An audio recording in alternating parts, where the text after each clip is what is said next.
আল্লাহ পাক বলছেন যারা সুদ খায় বা সুদ না ছাড়ে এরা আল্লাহ এবং তার রাসূল মুহাম্মদ সাল্লাল্লাহু আলাইহি ওয়াসাল্লামের বিরুদ্ধে অস্ত্র নিয়ে দাঁড়ায় আছে। আপনার আমার কল্যাণ হবে না ভাই দুনিয়ায়, পরকালে কল্যাণ হবে না? আমরা হাউজে কাউসারের পানি তো পাবো ইনশাআল্লাহ, আমরা কবরের উত্তর তো দিতে পারবো ইনশাআল্লাহ।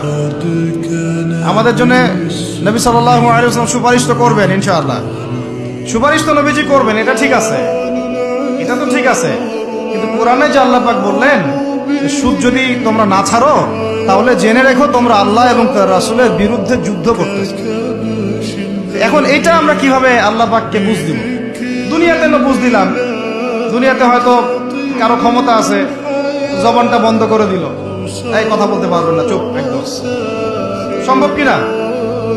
দুনিয়াতে হয়তো সুদের মহাজন যারা একত্রিত হয়ে দেখা গেল যে একে তো সরাইতে হবে রাস্তা থেকে, তো মারাত্মক কথা বলতেছে, সরাই না হয় দিল, হতেও তো পারে, ইতিহাসে হয় নাই এমন।